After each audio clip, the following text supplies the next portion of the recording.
Jésus leur dit: Pourquoi êtes-vous si craintifs? N'avez-vous pas encore la foi?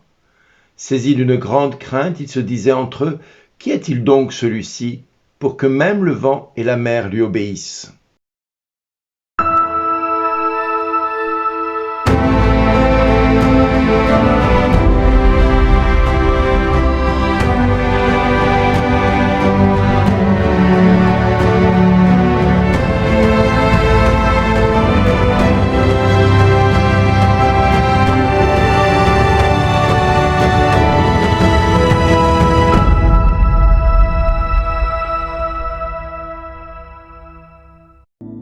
Aujourd'hui, le message vous est adressé par Bernard Dille.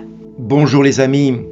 Si les textes de ce jour nous parlent de repentance, dans le livre de Samuel, dans le psaume, c'est dans l'évangile que Dieu nous invite à avoir une foi spéciale, une foi capable de dire à la mer de se calmer quand elle se déchaîne. Il est vrai que quand nous sommes dans un état de péché, nous pensons souvent que nous sommes condamnés et perdus.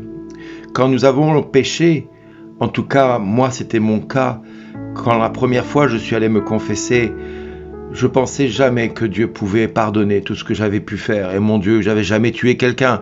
Mais je pensais que mon péché était si grand que je ne pensais pas que je puisse être pardonné. Et quand le péché est descendu dans mon cœur, mon Dieu, que cette joie est venue, elle était indicible, elle était puissante, elle était forte, elle était tendre, elle était douce, elle était agréable, calme. Elle a ramené la paix dans mon cœur, là où il y avait la tempête qui se déchaînait parce que je pensais que je ne pouvais pas être sauvé. Dieu est venu ramener la paix. Là où je pensais que le péché me condamnait et m'appelait à disparaître de la terre parce que personne ne pouvait m'aimer, tant je pensais que mon péché était condamnable. Et mon Dieu, oui, c'est vrai, il était condamnable, mais pas plus qu'un autre, mais pas moins qu'un autre non plus. Mais voilà, il est arrivé que ce péché, il est vrai que ce péché, pour moi, était un péché non pardonnable. Mais comme je le dis, ce péché était peut-être grave à mes yeux, terrible à mes yeux. Et heureusement que Dieu m'a montré qu'il était grave à mes yeux pour que je puisse le confesser. Mais il n'était pas si grave que ça au final. Bien plus tard, quand je commencerai à avancer spirituellement, je me rendrai compte que ce que j'avais dit, au final, je n'avais pas dit grand-chose de ma vie. J'avais dit toute la haine que j'avais développée contre mes parents. J'ai dit aussi toute la violence que j'avais développée aussi contre ceux qui m'avaient fait du mal. Mais je n'avais pas dit mon péché. Mon péché qui était celui qui me condamnait personnellement face à moi-même. Celui qui me tournait vers moi-même et qui m'empêchait d'exister et qui me repliait sans cesse sur moi. Celui que bien plus tard je confesserai et que je reconnaîtrai publiquement parce que j'estime que un péché parfois ne peut s'en aller de nos vies que quand nous les reconnaissons publiquement. Et ce fut la pornographie que je pus confesser. Et bien plus tard, je réussis à dire à haute voix que j'avais eu cette tentation. Et longtemps, cette tentation frappa mon cœur et frappait mon cœur à longueur de nez, longueur de jour, longueur de nuit.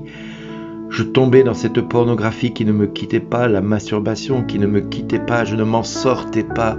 Je pensais que rien ne me sortirait de cette tempête qui saisissait ma vie de tous les côtés. Et Dieu me fit comprendre que je ne combattais pas avec les bonnes armes. Ce n'est pas que je n'avais pas la foi, mais ma foi n'était pas centrée sur Dieu, elle était centrée sur moi-même, sur ce que j'étais capable de faire ou pas. Or, je devais regarder le Christ d'où me venait le secours, parce que le secours me vient d'Adonai qui a fait le ciel et la terre. Or, bien des fois, nous pensons que nous allons pouvoir nous en sortir par nous-mêmes, alors nous ramons de tous les côtés, nous nous battons contre une tempête qui nous dépasse, qui est bien plus violente que nous. Mais parce que nous bâtissons notre espérance sur nous-mêmes, nous pensons que jamais nous nous en sortirons et nous pensons que le péché est tellement grave que nous allons mourir. Alors un jour vint où le Seigneur me donna l'arme ultime pour confesser ce péché. et je reconnus que je vais pécher. Et je dis au diable, tu as raison, tu as bien le droit de me maltraiter,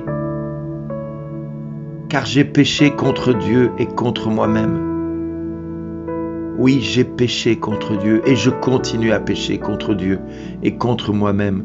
Parce que je suis le temple du Saint-Esprit, je ne l'honore pas en regardant ces images. Tu as raison de me donner et de me faire vivre la honte et la culpabilité.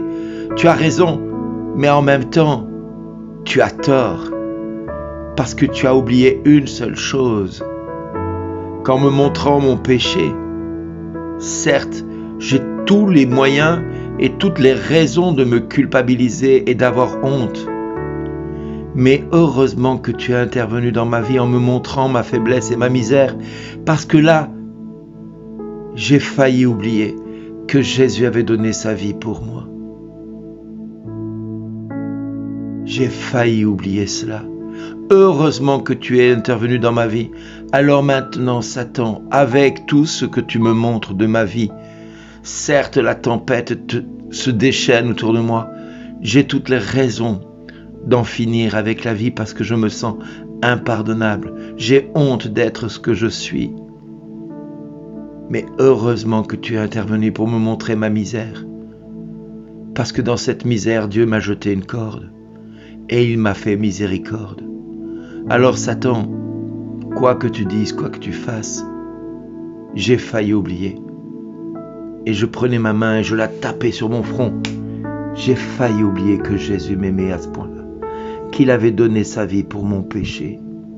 Et en disant cela, je déclarais ouvertement au ciel, sur terre et aux enfers que le péché pouvait être ce qu'il était, mais je déclarais officiellement que le Père ne s'était pas trompé en donnant son Fils unique pour moi, pour mon salut. Eh bien, j'étais sauvé, j'étais appelé à vivre éternellement et j'étais appelé à être pardonné. Et c'est ce qui s'est passé. Du jour au lendemain, j'ai commencé à voir l'efficacité de la voix du Seigneur qui disait au diable, « Tais-toi avec tes péchés. Tu as raison, il est pécheur, mais je suis venu le racheter. » Tu vois, il a confessé ouvertement son péché. Il reconnaît qu'il est pécheur. Tu n'as plus aucun droit sur lui. Parce que moi, je lui ai pardonné. Et c'est ce que Dieu a fait. Dieu l'a fait taire en moi. Il a fait taire cette tempête qui m'assaillait. Il a fait taire en moi cette colère contre moi-même que j'avais, que je n'arrivais pas à me pardonner, où j'avais l'impression que j'allais mourir. Et Dieu est venu me pardonner. Alors mes amis, je vous invite, si vous avez un péché qui vous entraîne irrémédiablement vers le bas, confessez-le. Et Dieu dira au diable, tais-toi. Elle est pardonnée. Et il nous dira à nous, merci d'exister.